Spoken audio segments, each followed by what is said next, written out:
لیکن چہرے کے اوپر چھڑی مارنے کا تذکرہ ہرگز نہیں ہے۔ اس کے کئی قرائن ہیں جس سے یہ بات ثابت ہوتی ہے کہ جن روایتوں کے اندر چھڑی مارنے کا ذکر ہے وہ صحیح نہیں ہے۔ عبید اللہ بن زیاد نے اشارہ تو کیا تھا حضرت حسین کے چہرے کی طرف، اور انہوں نے اشارہ کر کے حضرت حسین کے حسن کی تعریف کی تھی، اس نے چھڑی نہیں ماری تھی۔ پہلا کرینہ یہ ہے کہ اگر عبید اللہ بن زیاد حضرت حسین رضی اللہ تعالیٰ عنہ کا دشمن ہوتا، یا حضرت حسین کو شہید کرنا چاہتا، یا ان کی شہادت میں ملوث ہوتا، تو ان کے گھر والوں کے ساتھ اس نے اتنا اچھا سلوک کیوں کیا تھا؟ ان کے گھر والوں کے ساتھ بھی وہ برا سلوک کرتا، جیسا کہ ہم تفصیلی بات جو ہے یہ پڑھ رہے ہیں۔ تو یہ کرینہ بتاتا ہے کہ وہ حضرت حسین رضی اللہ تعالیٰ عنہ کا دشمن ہرگز نہیں تھا، اور نہ ہی ان کو دشمن سمجھتا تھا۔ دوسرا کرینہ یہ ہے کہ حضرت انس بن مالک رضی اللہ تعالیٰ عنہ یہ روایت بیان کر رہے ہیں، اگر عبید اللہ بن زیاد نے حضرت حسین رضی اللہ تعالیٰ عنہ کے چہرے کے اوپر چھڑی ماری تھی، تو حضرت انس رضی اللہ تعالیٰ عنہ جو جلیل القدر صحابہ میں شمار ہوتے ہیں، خادم رسول ہیں، انہوں نے وہاں پر عبید اللہ بن زیاد کو ٹوکا کیوں نہیں ہے؟ تو وہ خاموش ہیں۔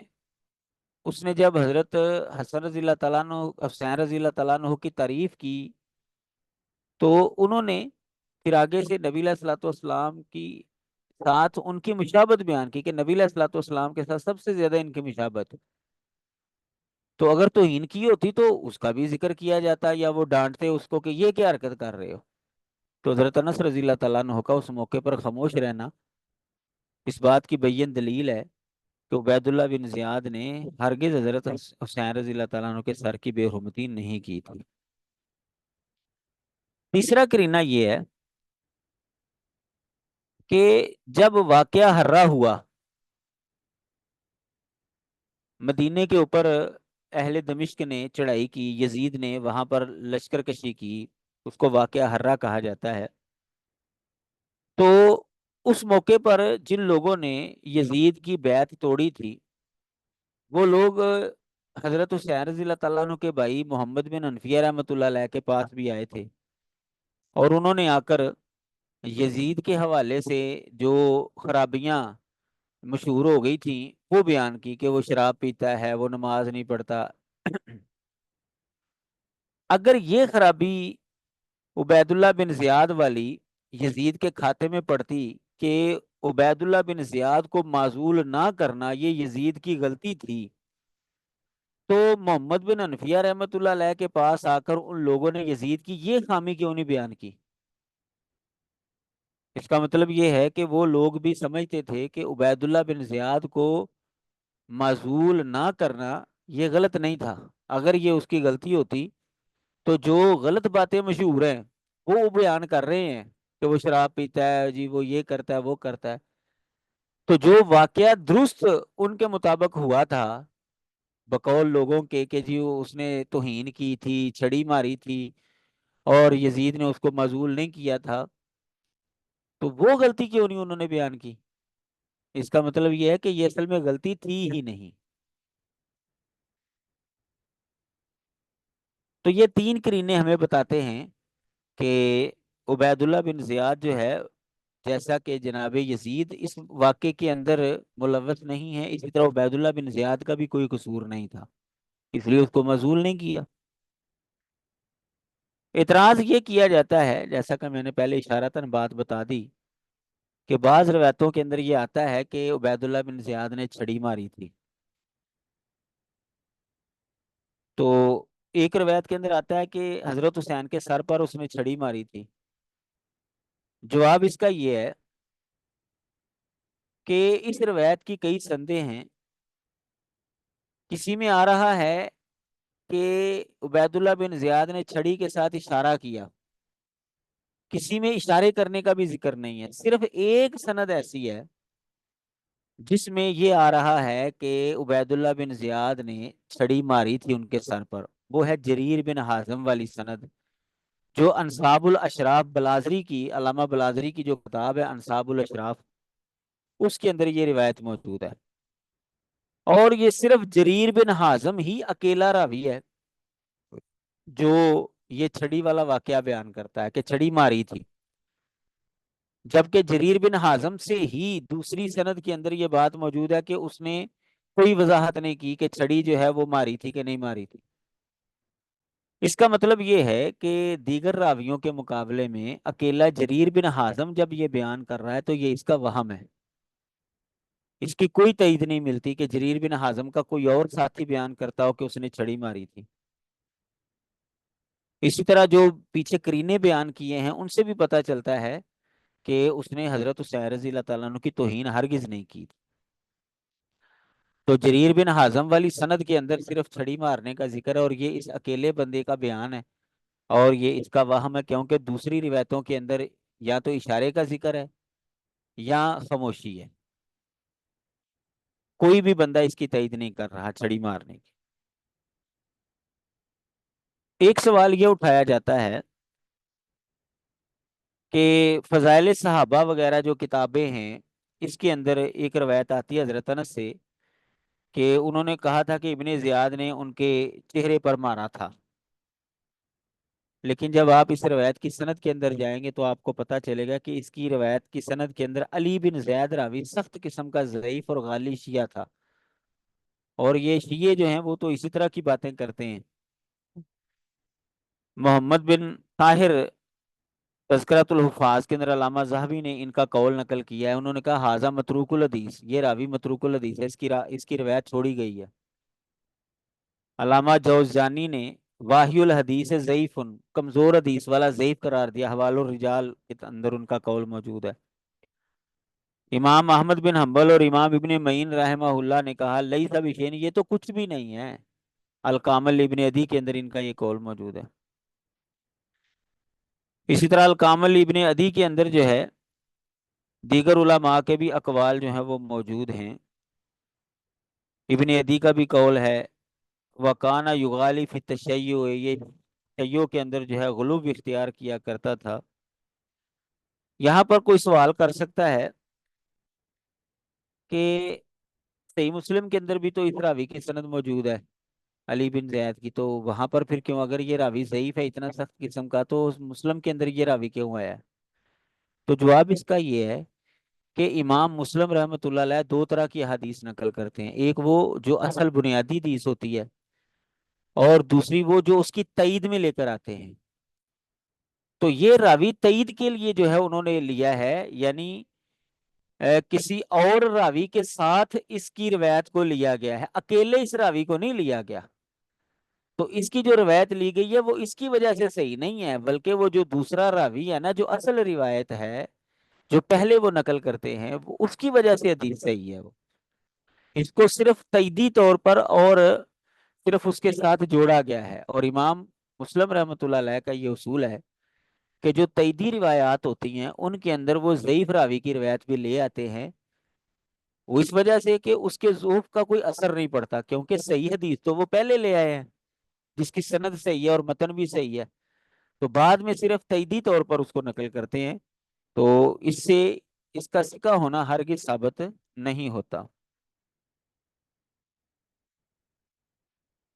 ایک اور روایت پیش کی جاتی ہے کہ مسند بازار کے اندر ہے کہ عبید اللہ بن زیاد نے دانتوں کے اوپر لکڑی ماری تھی، پیچھے آپ نے روایت سنی کہ سر پر ماری تھی، یہ روایت ہے کہ دانتوں پر لکڑی ماری تھی، لیکن جب آپ اس کی تحقیق کے اندر بھی جائیں گے تو آپ کو پتا چلے گا کہ اس کے اندر کئی راوی جو ہیں وہ ضعیف ہیں۔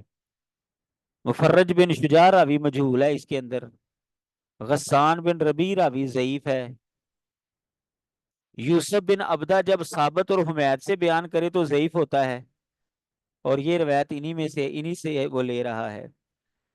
دیوان الضعفاء امام ذہبی کی کتاب ہے، اس کے اندر آپ کو یہ باتیں ملیں گی، اور اس طرح الجرح والتعدیل ابن ابی حاتم کی اور دیگر اصول حدیث کی جرح تعدیل کی کتابیں، ان کے اندر آپ کو یہ اقوال مل جائیں گے۔ ایک روایت حضرت زید بن ارقم رضی اللہ تعالیٰ عنہ کے حوالے سے بھی پیش کی جاتی ہے، جی انہوں نے بھی بتایا کہ عبید اللہ بن زیاد نے جو ہے نا وہ چھڑی ماری تھی، لیکن جب آپ اس کی سند کے اندر جائیں گے، یہ طبرانی کبیر کے حوالے سے انہوں نے پیش کی ہے، وہ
السلام علیکم رحمۃ اللہ۔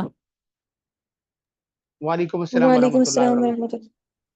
اچھا جی، تیسری روایت حضرت زید بن ارقم رضی اللہ تعالیٰ عنہ کے حوالے سے پیش کرتے ہیں جی، انہوں نے بھی وضاحت کیا کہ عبید اللہ بن زیاد نے چھڑی ماری تھی، یہ طبرانی کبیر وغیرہ کے اندر روایت موجود ہے۔ تو جب ہم اس کی سند کے اندر دیکھتے ہیں تو وہاں پر ہمیں پتہ چلتا ہے کہ عبید اللہ بن محمد عمری راوی اس کے اندر سخت ضعیف اور کذاب ہے۔ حرام بن عثمان انصاری جو ہے وہ بھی سخت قسم کا ضعیف راوی ہے۔ امام شافعی رحمہ اللہ نے کہا ہے الروایت عن حرام حرام، کہ حرام سے روایت بیان کرنا حرام ہے۔ اسی طرح امام بخاری رحمۃ اللہ علیہ نے اس کو منکر الحدیث اور غالی شیعہ قرار دیا ہے۔ تو یہ روایت بھی ہرگز ثابت نہیں ہے۔ تو ہمیں یہ بات معلوم ہوتی ہے کہ عبید اللہ بن زیاد کے حوالے سے شیعہ راویوں نے کئی باتیں جو ہیں وہ مشہور کی، اور آج تک جو ہے وہ اسی طرح چلی آ رہی ہیں، جبکہ تحقیق کے میدان کے اندر وہ ثابت نہیں ہوتی۔ پھر اس کے حوالے سے ایک روایت یہ بھی پیش کی جاتی ہے کہ اگر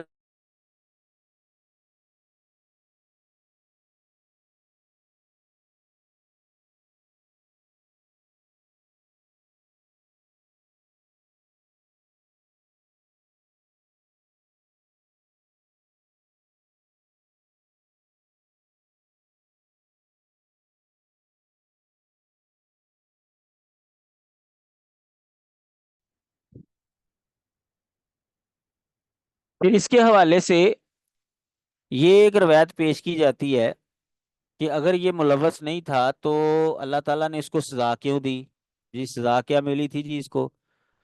بغاوت کے اندر اس کا بھی سر اتار دیا گیا تھا، اور وہ سر رکھے ہوئے تھے تو ایک سانپ آتا تھا، اور وہ سانپ جو ہے نا وہ تلاش کرتا کرتا اس کے ناک میں داخل ہو جاتا تھا، آ کر عبید اللہ بن زیاد کے سر کی ناک میں آ کر داخل ہو جاتا تھا، جو داڑھ اس کا الگ تھا اور سر جو ہے نا وہ پڑا ہوا تھا۔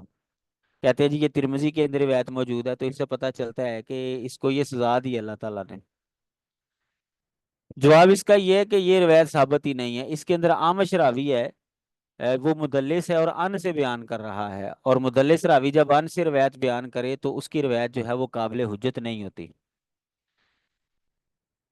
اسی طرح ہمارے معاشرے میں یہ بھی مشہور ہے کہ حضرت حسین رضی اللہ تعالیٰ عنہ کا سر جو ہے نا وہ یزید تک پہنچایا گیا تھا۔ تو یہ بھی ساری من گڑت روایتیں ہیں، ہرگز جو ہے یہ ثابت نہیں ہے۔ یہ دو جواب تھے، جو دو جواب دیے تھے اپنا عبید اللہ بن زیاد کو معزول نہ کرنے کے۔ تیسرا جواب یہ ہے کہ بالفرض اگر ہم یہ پہلے دو جواب نہیں بھی مانتے تو سیاسی مجبوری بھی ہو سکتی ہے، حکمران کی بڑی سی مجبوریاں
کہ اس کا مائک ہی نہیں آن ہو رہا میرا خیال ہے۔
السلام علیکم ورحمۃ اللہ۔ وعلیکم السلام ورحمۃ اللہ۔ وعلیکم السلام ورحمۃ وعلیکم السلام ورحمۃ اللہ۔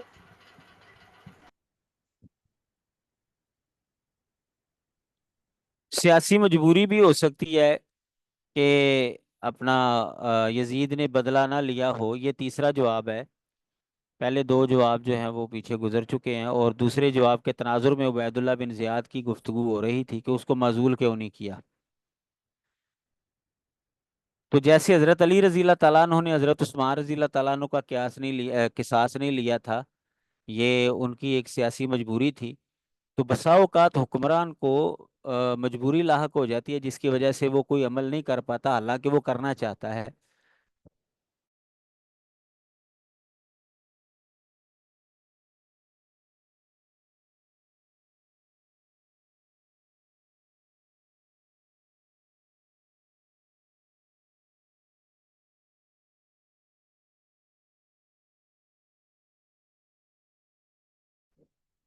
السلام علیکم ورحمۃ اللہ۔ سعد بھائی کی حال ہے؟ ٹھیک ہو یار؟ ہے نا ٹائم بدلن دی وجہ تو نا کافی پرابلم ہو رہی ہے۔ تسی نا میرا ٹائم جڑا ہے نا وہ کوئی 5 بجے تو بعد کچھ 6-7 بجے نال کرو گے تو میں پھر پڑھا دیاں گا اتنے دفتر چ رہ کے کلاس، کیونکہ اتنے نیٹ ذرا ٹھیک ہے۔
السلام علیکم ورحمۃ اللہ.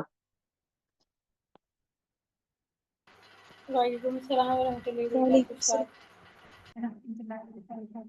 السلام علیکم ورحمۃ اللہ. وعلیکم السلام ورحمۃ اللہ.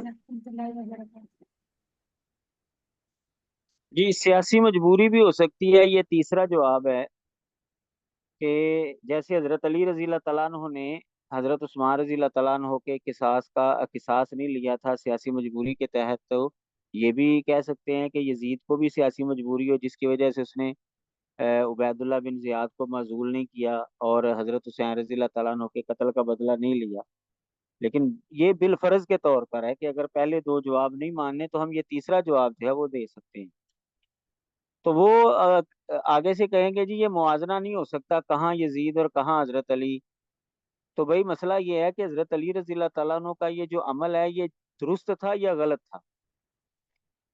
اگر ان کا یہ عمل درست تھا تو پھر کوئی بھی حکمران جو ہے اس عمل کو دہرا سکتا ہے، اور اگر ان کا یہ عمل غلط تھا تو پھر حضرت معاویہ رضی اللہ تعالیٰ عنہ کو غلطی پر کیوں کہا جاتا ہے؟ پھر تو آپ حضرت علی رضی اللہ تعالیٰ عنہ کو غلطی پر کہیں. تو ہمارا تو نہیں موقف یہ کہ حضرت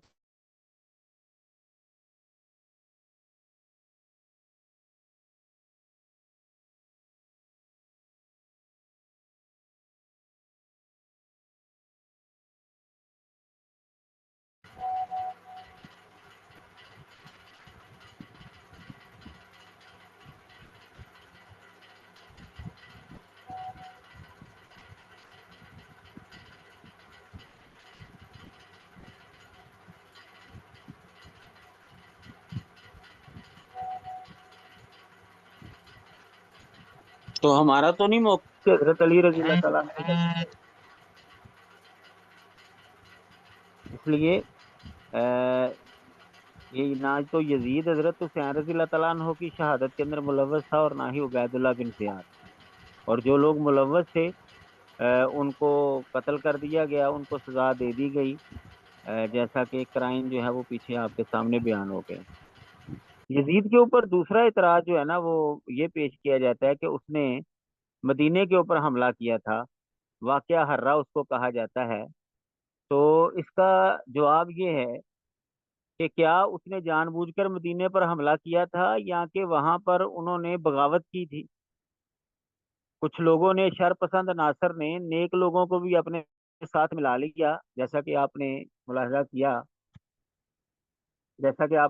کیا کہ حضرت محمد بن انفیہ رحمۃ اللہ علیہ کو بھی ان لوگوں نے ورگلانے کی کوشش کی لیکن وہ ان کے جانچے میں نہیں آئے. حضرت عبداللہ بن عمر رضی اللہ تعالیٰ عنہ نے بھی اپنے گھر والوں کو اور غلاموں کو بلا کر یہی کہا تھا کہ خبردار کسی نے یزید کی بیعت کو توڑا تو یعنی جو جلیل القدر لوگ تھے وہ ہرگز بغاوت کے اوپر نہیں آئے تھے، لیکن اب لوگوں نے بغاوت کر دی، بیعت توڑ دی. تو ایک خلیفہ وقت ہے جس کے اوپر مسلمانوں کا اکٹھ ہو چکا ہے، تو اس کی جب کوئی بغاوت توڑتا ہے، اس کی جب کوئی بیعت توڑتا ہے اور بغاوت کرتا ہے تو اس کی سزا تو یہی ہے نا کہ لوگوں کو جو ہے ان کے ساتھ جنگ کی جائے. تو اس نے ہرگز مدینے کی بے حرمتی نہیں کی، وہ مجبور ہو گیا تھا وہاں پر حملہ کرنے کے لیے کیونکہ لوگوں نے وہاں پر حکومت قائم کر لی تھی، بغاوت کی تھی، وہاں پر ریاست کے اندر ریاست قائم کر لی تھی. تو جو اس کے بارے میں مشہور ہے نا جی، اس نے وہ اتنی عورتوں کے ساتھ اس کے لشکر نے جو ہے بدکاری کی اور اتنے ہزاروں لوگ جو ہے وہ وہاں پر شہید ہو گئے، یہ ہرگز ثابت نہیں ہوتا. لیکن بہرحال قتل و غارت تو ہوئی ہے، وہاں پر جنگ جو ہوئی تو قتل بھی تو ہوئے ہیں لوگ، اس کے اندر کوئی شک نہیں ہے. لیکن جیسا مشہور ہے ہمارے معاشرے میں کہ تقریباً 10,000 خواتین جو ہے نا وہ حاملہ ہوئی، عجیب طرح کی بات لوگ کرتے ہیں، تو ایسی بات ہرگز ثابت نہیں ہے. بلکہ حضرت ابو سعید خدری رضی اللہ تعالیٰ عنہ کے ساتھ جو واقعہ پیش ہے اس سے پتہ چلتا ہے کہ ایک گروہ تھا باقاعدہ جو چاہتا تھا کہ مسلمان آپس میں لڑیں. حضرت ابو سعید خدری رضی اللہ تعالیٰ عنہ غار کے اندر چلے گئے، چھپ گئے. تو ایک بندہ جو ہے ان کے پاس گیا اور باہر آ کر اس نے ایک شامی فوجی کو کہا کہ میں تجھے ایک بندہ بتاؤں جس کو تو قتل کر دے. اس نے کہا کیا کون ہے؟ اس نے کہا یہ دیکھو غار کے اندر ایک بندہ چھپا ہوا ہے. یہ روایت جو ہے یہ تاریخ خلیفہ بن خیاط جو ہے اس کی کتاب کے اندر جو ہے نا یہ روایت موجود ہے. تو وہ بندہ شامی جو ہے وہ دروازے پر گیا تو اس نے کہا جی باہر آؤ. انہوں نے کہا کہ میں نہیں باہر آنا، اگر تو اندر آیا تو میں تجھے قتل کر دوں.